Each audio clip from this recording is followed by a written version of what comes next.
जैसा कि आज का टॉपिक है class 11 physics thermal expansion of matter, यानी पदार्थ का ऊष्मीय प्रसार। जो हम पदार्थ देख रहे हैं, जो भी हम पदार्थ जानते हैं, उसमें जो प्रसार होता है यानी एक्सपेंशन, वो हम देखेंगे कि how many types of expansion create in the matter. ठीक है ना, कि किसी भी पदार्थ में कितने टाइप के एक्सपेंशन हो सकते हैं, पॉसिबल हैं, वो हम देखेंगे इस टॉपिक के तहत। और प्रसार मेन टॉपिक हम देखना चाहेंगे एक्सपेंशन यानी प्रसार। व्हाट इज एक्सपेंशन, एक्सपेंशन क्या है। तो ये इसको यदि वेरी सिंपलेस्ट माइंड से हम यदि देखना चाहें तो प्रसार मीन्स हमें पता है क्या होता है, फैलाव। प्रसार मीन्स होता है फैलाव, ठीक है। और थर्मल एक्सपेंशन यानी तापीय प्रसार। थर्मल एक्सपेंशन यानी ऊष्मीय प्रसार या तापीय प्रसार हम देखना चाहेंगे।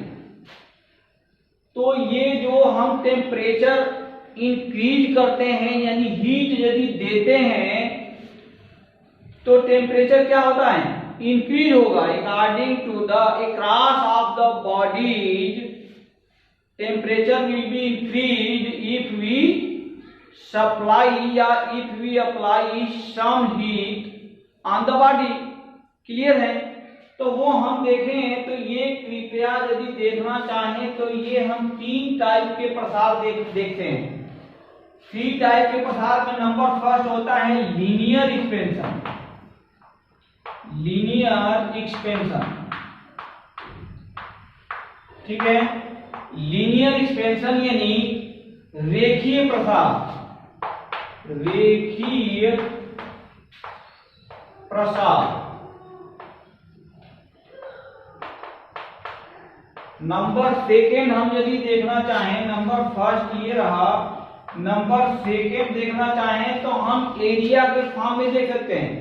एक तो हम लेंथ के फॉर्म में देखेंगे, जो हमारी लंबाई के फॉर्म में होगा यानी लेंथ के फॉर्म में होगा, in the form of length increment. तो वो हमारा रेखीय प्रसार कहलाता है यानी लीनियर एक्सपेंशन हम कहते हैं। यदि हमारा एरिया के फॉर्म में होता है एरिया एक्सपेंशन,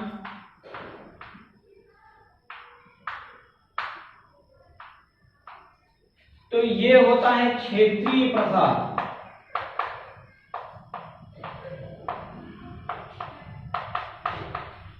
और इसी तरह से नंबर थर्ड हमारा क्या हो गया, वॉल्यूमेट्रिक एक्सपेंशन।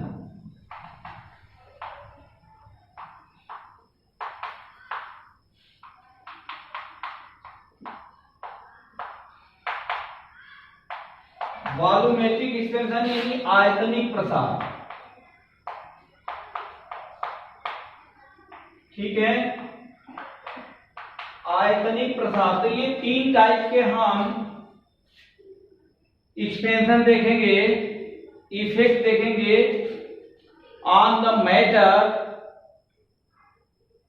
ठीक है।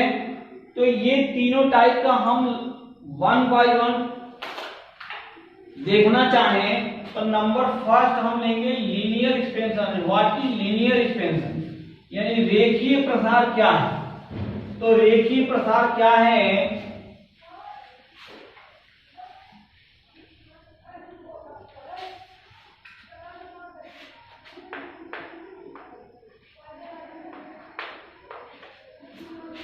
रेखीय प्रसार इट मीन्स सपोज करें कि if our body, our solid body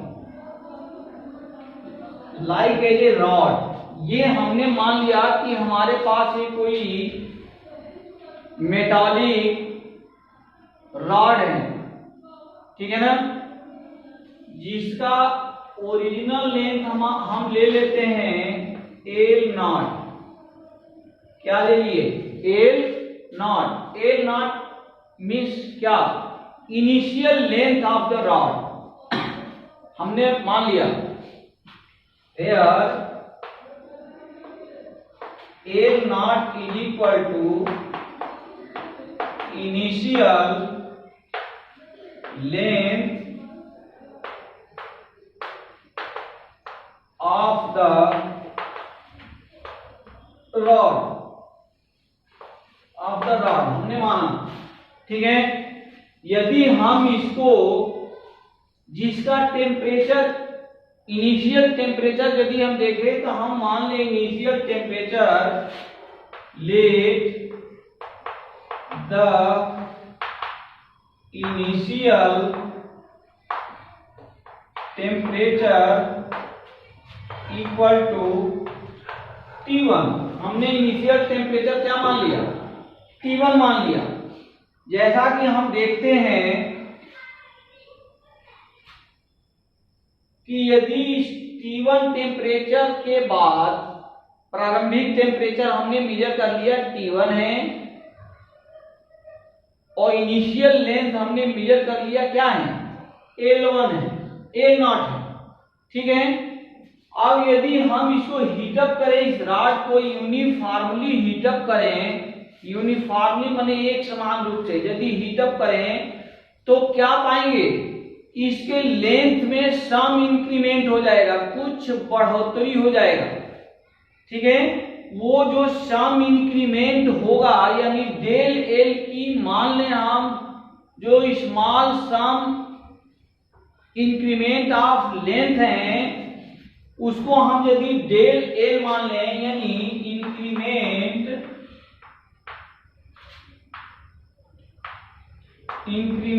in length equal to del L हम यदि मान लें तो ये डेल एल हमें देखना है कि किन किन बातों पर क्या होता है, निर्भर करता है, ठीक है ना। ये डेल्टा एल किन किन बातों पर निर्भर करता है। तो ये डेल्टा एल के बारे में अब हम चर्चा करने वाले हैं कि डेल्टा एल हमारा कब बढ़ेगा, कितना बढ़ेगा, किसके किसके ऊपर डिपेंड है। तो ये डेल्टा एल नंबर फर्स्ट हमारा डिपेंड किसके ऊपर है, length of the initial body, यानी जो प्रारंभिक हमारी बॉडी है, पिंड है, उसके प्रारंभिक लंबाई के ऊपर डिपेंड करेगा। सपोज करें ये चाक है, ये यदि चाक हमारा 2 सेंटीमीटर है तो मे बी जो इसको यदि हम हीटअप करें सम डिग्री सेंटीग्रेड तक हाई कर दें तो 1 मिली या 2 मिली सेंटीमीटर ये इंक्रीमेंट होगा। लेकिन यही 1 मिली या 2 मिली सेंटीग्रेड यदि हमको अभी मिल रहा है यानी if our initial length of the body is 2 cm then we find the incremented length 0.1 or 0.2 centimetre. यदि हम इसको 10 गुना बढ़ा दें या 20 गुना बढ़ा दें तो हमारा इंक्रीमेंट भी उसी हिसाब से क्या हो जाएगा, बढ़ जाएगा। हमारे कहने का मतलब ये है कि increment in length is directly proportional to the initial length of the body, ठीक है। यदि हम अपनी बॉडी का प्रारंभिक बॉडी का लंबाई बढ़ाएंगे तो हमारा जो इंक्रीमेंट भी होगा वो बढ़ता हुआ नजर आएगा, और यदि इसको कम कर दें तो वो कम बढ़ेगा, ठीक। तो ये डायरेक्टली प्रोपोर्शनल टू हमारा क्या हो गया, ओरिजिनल लेंथ यानी एल नॉट जो कि हम प्रारंभिक लंबाई initial length of the body हमने ले रखा है। क्लियर है। नाउ अब हम देखेंगे नंबर सेकेंड कि हम अपनी बॉडी को जो initial length of the body है इसको हम 10 सेंटीग्रेड टेम्परेचर तक बढ़ाए, 20 सेंटीग्रेड तक बढ़ा दें, 30 तक बढ़ा दें, 40 तक बढ़ा दें, 100 बढ़ा दें, 200 बढ़ा दें, तो जैसे जैसे टेम्परेचर हम बढ़ाते जाएंगे वैसे वैसे इसका लेंथ भी क्या होगा, बढ़ेगा। क्लियर है? It means it del L also directly proportional to the delta T. Delta T means final temperature minus initial temperature of the body. Clear है? तो ये हमारा हो गया। इन दोनों को यदि हम मर्ज कर दें तो हमें मिलेगा del L proportional to L naught delta T. Clear है?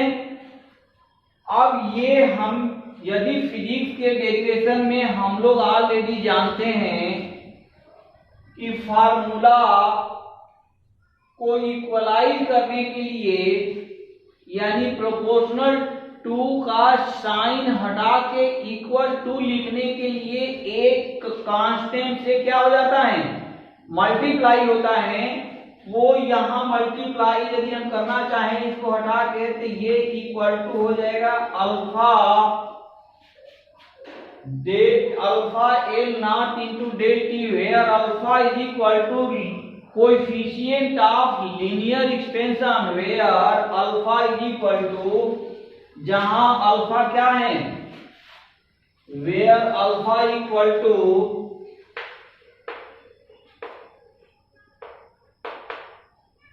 Coefficient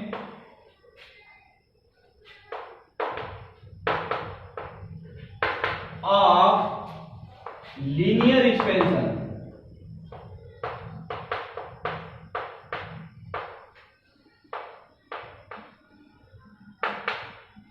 coefficient of linear expansion यानी पदार्थ का रेखीय प्रसार गुणांक, दैट इज कॉल्ड, पदार्थ का रेखीय प्रसार गुणांक है। तो ये हमारा हो गया पदार्थ का रेखीय प्रसार गुणांक। क्लियर है?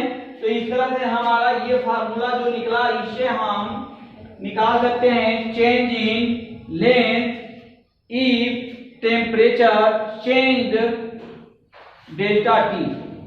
ठीक, तो उसके लेंथ में कितना परिवर्तन होगा हम इस फार्मूले से फाइंड आउट कर सकते हैं। अदरवाइज यहाँ से हम यदि ये लीनियर एक्सपेंशन कोएफिशिएंट निकालना चाहें तो अल्फा इक्वल टू लिख सकते हैं del L divided by L naught into delta T. और यदि परसेंटेज ऑफ कोएफिशिएंट वो निकालना चाहें तो मल्टीप्लाई बाई क्या कर देंगे, मल्टीप्लाई बाई 100 कर देंगे।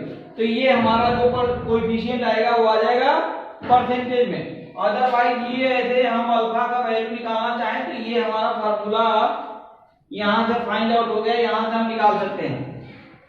सिमिलरली यदि हम इस टॉपिक को बहुत आगे तक यदि एक्सपेंड ना करना चाहें, शॉर्ट में यदि टॉपिक को हम समझना चाहें तो सिमिलरली हम लिख सकते हैं और नेक्स्ट जो टॉपिक था वो क्या था,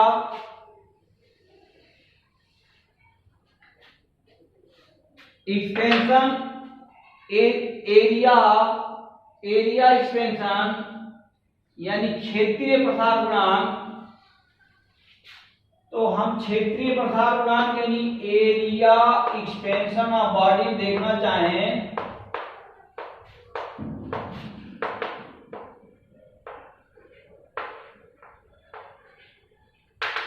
तो ये हमें क्लियर है कि ये हमारा क्या होगा, एरिया में यदि परिवर्तन देखना चाहते हैं that is called del A. ठीक है, और del A is equal to similarly same यही चलेगा कहानी, यानी ए नॉट यहां हमने लिख दिया beta into delta T, where beta is equal to क्या है, क्षेत्रीय प्रसार गुणांक। ये हमारा है कोएफिशिएंट ऑफ एरियल एक्सपेंशन, यानी ये एरिया के एक्सपेंशन के तहत जो हमारा प्रसार गुणांक जो कोएफिशिएंट हम यूज करते हैं वो हमारा होता है बीटा। तो यहां से हम यदि बीटा निकालना चाहें तो ये आ जाएगा del A divided by A naught multiply by delta T. Clear है। नाउ इसी तरह से यदि हम वॉल्यूमेट्रिक एक्सपेंशन लिखना चाहें तो वॉल्यूमेट्रिक के लिए ए हमारा चेंज हो जाएगा किसमें, V में चेंज हो जाएगा। तो यहां वॉल्यूमेट्रिक हम यदि करना चाहें volumetric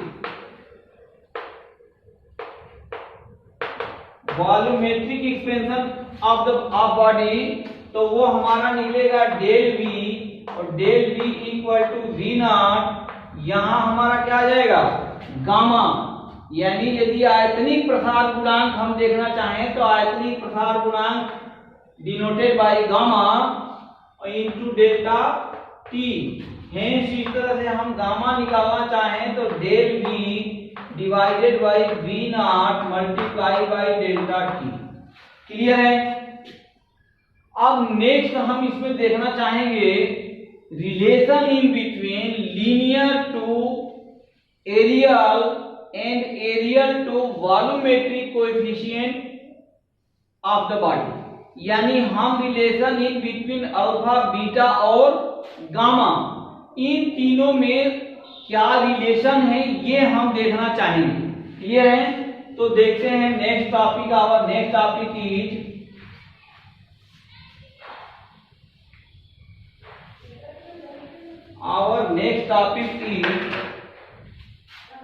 relation between alpha and beta. First में हम देखना चाहते हैं relation in between alpha and beta, ये अल्फा और बीटा में हमारा क्या रिलेशन है। तो अल्फा और बीटा और next topic is relation between alpha and beta. यदि हम अल्फा और बीटा में रिलेशन देखना चाहते हैं तो कोई दिक्कत नहीं है, वेरी सिंपल है। हम यहाँ एक इक्वेशन लिख रखते हैं A इक्वल टू A यानी फाइनल एरिया यानी आफ्टर इंक्रीमेंट एरिया। क्लियर है। इक्वल टू A नॉट यानी प्रारंभिक area plus change in area. तो change in area after delta T temperature. तो ये हमारा हो जाता है A naught beta into delta T, जैसा कि अभी हमने expansion of coefficient of areal expansion जो देखे थे उसमें ये आया। क्लियर है।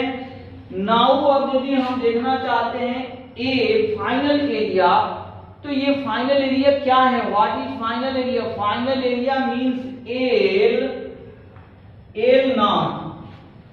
एल यानी एल नॉट जो हम प्रारंभिक लंबाई हमारा जो था ये एल नॉट ही चलो ले लेते हैं। तो ये नॉट जो हमारा एल नॉट था या एल मान के चलो तो एल ही मान लें, कोई दिक्कत नहीं है। तो L plus change in length, L plus change in length. Clear है। ये चेंज इन लेंथ क्या है, चेंज इन लेंथ अभी हमने लीनियर एक्सपेंशन में चेंज इन लेंथ हम लोगों ने देखा तो वो था L multiply by alpha into delta T plus A, और इसका क्या हो जाएगा स्क्वायर।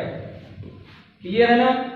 यानी हमारा प्रारंभिक लंबाई, इसका जो प्रारंभिक लंबाई था initial plus after delta T, suppose करें ये थोड़ा सा हमारा ये डेल एल हमारा क्या हो गया चेंज आ गया। तो ये जो डेल एल जो चेंज आया ये किन बातों पर डिपेंड करता है, ये अभी जस्ट हम लोगों ने इससे पहले अभी देखा था, वो उसकी वैल्यू आ जाएगी L plus alpha into delta L into delta alpha into delta T. तो इसका क्या होगा एरिया यानी होल स्क्वायर, क्योंकि हम ये क्यूबिकल शेप ले रखे हैं। ठीक है। नाउ इक्वल टू, अब हम आ जाएं प्रारंभिक एरिया ऑफ इनिशियल यानी एल स्क्वायर, क्लियर है, प्लस ये हमारा क्या है, ये हमारा है डेल ए, ये क्या है हमारा डेल ए है, यानी चेंज इन एरिया। तो ये डेल ए इट मीन्स ये जो यहां जो हम एरिया लेंगे, इनिशियल एरिया है, तो इनिशियल एरिया यानी L square into beta into delta T, ठीक है। ये प्रारंभिक एरिया है, प्रारंभिक एल हमारा क्या था, प्रारंभिक लंबाई हमारा एल था, तो ये हमने एल स्क्वायर किया, beta coefficient of areal expansion beta into delta T, clear है, कहीं संदेह की भावना नहीं है। अब यदि हम इसको एक्सपेंड कर दें, फैला दें, तो ये हमें मिल जाएगा L square plus L square alpha square delta T, ठीक है, का square plus 2 L square alpha into delta T, clear है। पहले का वर्ग फर्स्ट का स्क्वायर यानी प्लस सेकेंड का square plus 2 multiply by first into second equal to में यदि जाए, तो यहां से हम देख रहे हैं कि एल स्क्वायर हमारा क्या है, कॉमन है, तो हम ले सकते हैं 1 प्लस कॉमन एल स्क्वायर निकाल दिए, तो बीटा इंटू डेल्टा टी, ये भी क्लियर है। अब ये पोर्शन इतना छोटा होता है क्योंकि अल्फा जो रेखीय प्रसार गुणांक है, linear coefficient of linear expansion, वो बहुत छोटा वैल्यू होता है, ठीक है। तो उसका स्क्वायर यदि करें, माने 0.00 इस टाइप से वैल्यू होता है समथिंग, उसका स्क्वायर करें तो बहुत छोटा मान होगा, यानी हम उसको क्या कर सकते हैं, निग्लेक्ट कर सकते हैं, नगण्य मान सकते हैं। तो ये यदि हम नगण्य मान लें, तो यहां से अब ये हमारा क्या निकल जाएगा, एल स्क्वायर यानी 1 plus 2 alpha into delta T equal to L square 1 plus beta into delta T, clear है। यहां से एल स्क्वायर और एल स्क्वायर क्या हो गया, कैंसिल। यदि एल स्क्वायर को हम फिर अगेन कैंसिल कर दिए, तो हमें क्या फाइंड आउट हुआ, हमें मिला 1 plus 2 alpha into delta T equal to 1 plus beta into delta T, clear है। 1 से 1 क्या हो जाएगा, कैंसिल आउट हो जाएगा। कैंसिल आउट इट मींस कि यदि हम पक्षांतर कर दें, सेम साइड में करें, तो कैंसिल आउट हो जाएगा, कट जाएगा, यानी हमें मिला क्या, डेल टी से डेल टी भी कैंसिल आउट हो जाएगा, हमें क्या मिल गया, बीटा इक्वल टू 2 अल्फा, क्या मिल गया, बीटा इक्वल टू 2 अल्फा मिल गया, ठीक है। तो ये हमारा है relation in between alpha and beta. Similarly हम यदि निकालना चाहें, फाइंड आउट करना चाहें क्या, relation in between alpha and gamma, तो वो हमारा मिलेगा गामा इक्वल टू 3 अल्फा, क्या मिलेगा, वो मिल जाएगा गामा इक्वल टू 3 अल्फा हो गया। गामा इज इक्वल टू क्या है, कोएफिशिएंट ऑफ वॉल्यूमेट्रिक एक्सपेंशन, ठीक है ना। वो वॉल्यूमेट्रिक एक्सपेंशन यदि हम वॉल्यूम निकालना चाहें, तो ये जो हम यहाँ लिख के चले थे, इसका क्या करेंगे, क्यूब करके चलेंगे, ठीक है ना, क्लियर है। तो ये हमारा यहाँ से इन तीनों के बीच में यदि हम रिलेशन देखना चाहें, तो ये मिल जाएगा alpha ratio beta ratio gamma equal to 1 ratio 2 ratio 3। तो ये हमारा हो गया relation in between alpha beta and gamma. ठीक है, तो इस तरह से ये आज हम लोगों ने देखा थर्मल एक्सपेंशन ऑफ मैटर के बारे में कि ये पदार्थ को हीटिंग इफेक्ट, जो पदार्थ पर हीटिंग इफेक्ट होता है वो किस टाइप से प्रभावित करता है, इफेक्टेड होता है। तो आज का टॉपिक इस वीडियो का हम क्या करते हैं, यहीं पर स्टॉप करते हैं, फिनिश करते हैं। Our next topic will be in the next video. और कृपया अगले वीडियो को देखने के लिए क्या करें, हमारी नेक्स्ट वीडियो का कृपया इंतजार करें। साथ ही हमारे चैनल को क्या कर लें, सब्सक्राइब कर लें, ताकि नेक्स्ट वीडियो जैसे ही अपलोड हो कृपया आप लोगों को मैसेज मिल सके। Thank you very much. जय हिंद, जय भारत। वीडियो को अधिक से अधिक शेयर भी करें, ताकि हमारे माननीय प्रधानमंत्री जी के द्वारा कहे हुए कथनानुसार सबका साथ सबका विकास वो हो सके। कैसे, free of cost. Thank you very much. जय हिंद, जय भारत।